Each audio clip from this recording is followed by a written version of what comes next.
Okay, welcome to California Traditions at San Juan Bautista, and we're going to fire up our Adobe Forge now because I think it's dried out enough that we can start using it now, and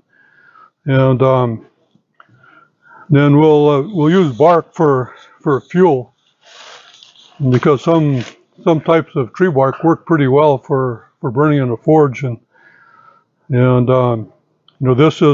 this is bark from a Monterey pine tree, I think, and then I know that the bark from the Douglas fir works pretty well too, and that's mostly what I've used is bark from the Douglas fir. And so anyway, we'll fire it up and see what happens.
Might take a while to burn down before we have a fire that's usable for forging.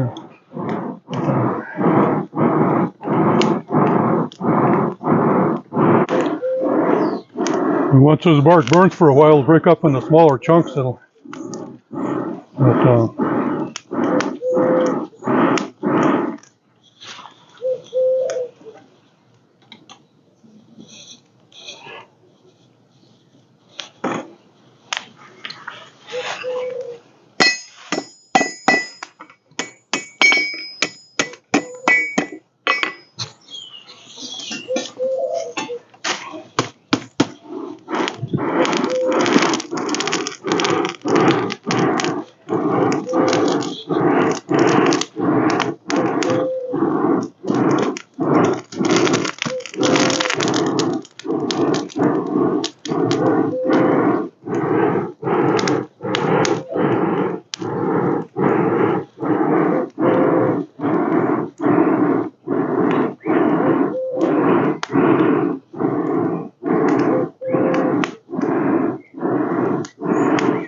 think maybe maybe we'll make a leather creaser tool.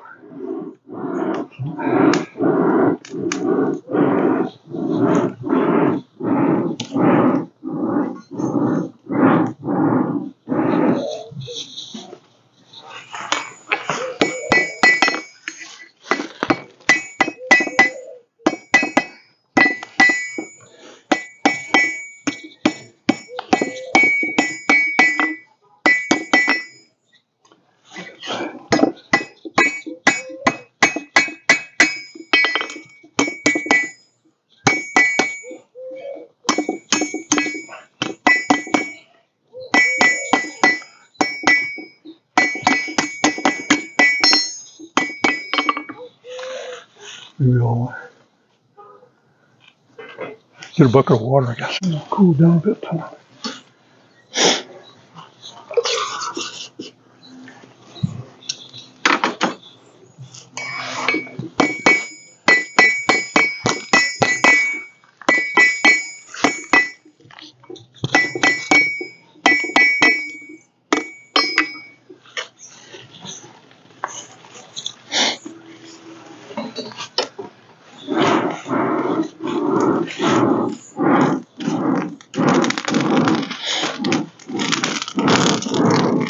Can you talk a little bit about the difference between charcoal, like, and coal, and? Okay. Yeah, in this case, we're using tree bark as a fuel, and I just had experience using tree bark in Canada, because that's what the people used in Canada. During the late 1800s, early 1900s, and but more commonly we'd use charcoal. And so all through Latin America, all the forges I've seen have been fueled by charcoal, which they make. It's in the Hispanic culture, they use charcoal a lot. And then it's most of the forging throughout history was done with charcoal, and so it's only been within the last couple of 100 years or so that the coal became more used, because of the mining technology, but really all the metal work for thousands of years was fueled by charcoal mostly.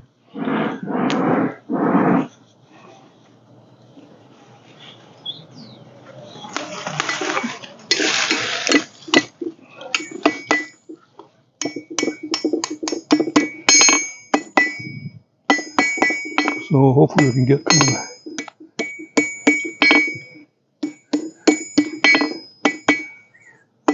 of a nice handle there.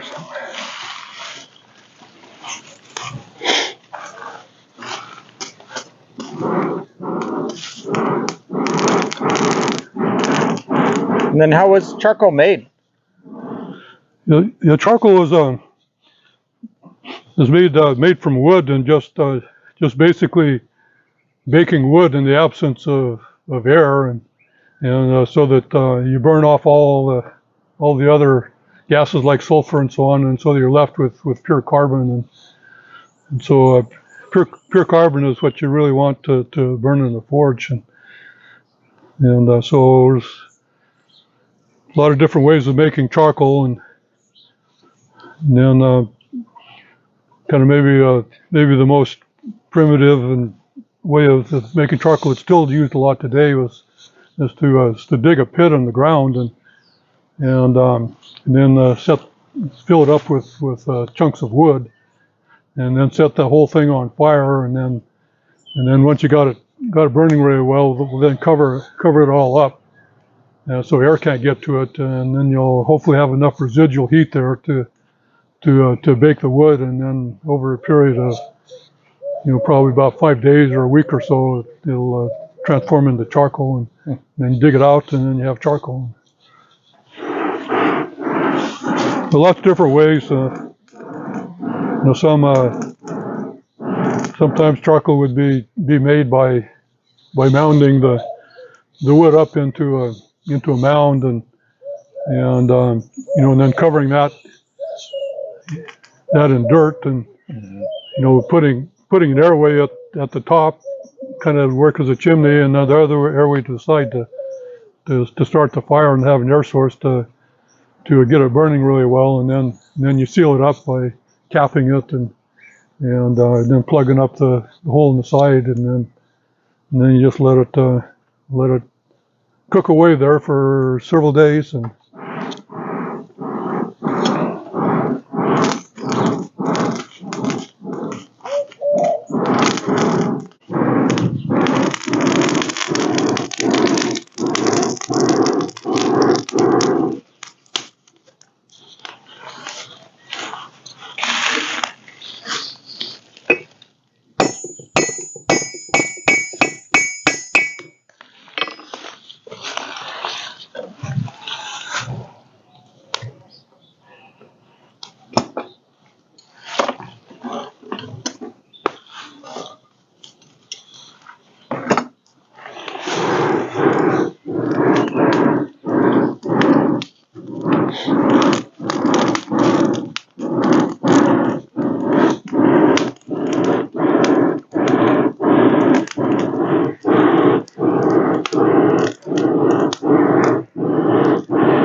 Okay, we'll cool this down and then do some filing, and then we'll have a leather creaser.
Okay, let's go and find a piece of leather and see if it works.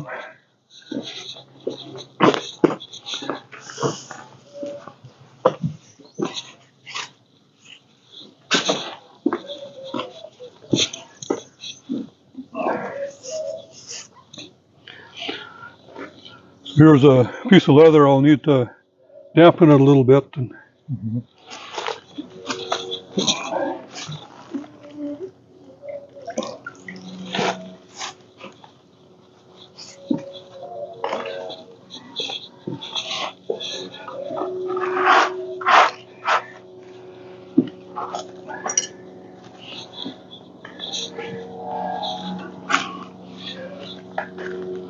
when you make leather working tools out of iron, if you have any filings around, it'll discolor the leather, and so I'll wash it off, especially now that I've been filing on it, because there'll be filings around it. That'll make black spots on the leather, and and then and then I might oil it with some molten beeswax, or stick it hot with beeswax, something like that, so you can kind of keep it from staining the leather.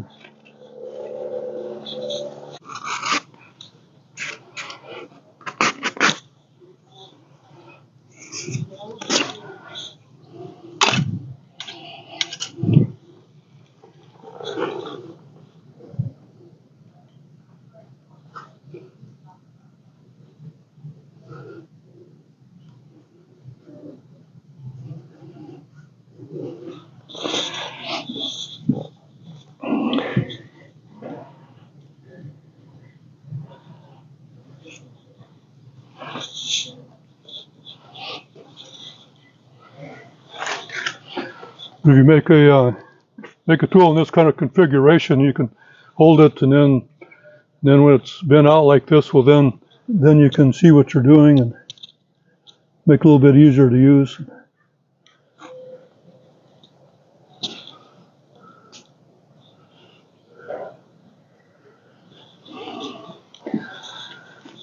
So there you have it. An Adobe forge and leather working tool made in Adobe forge. And so until the next time, to be continued.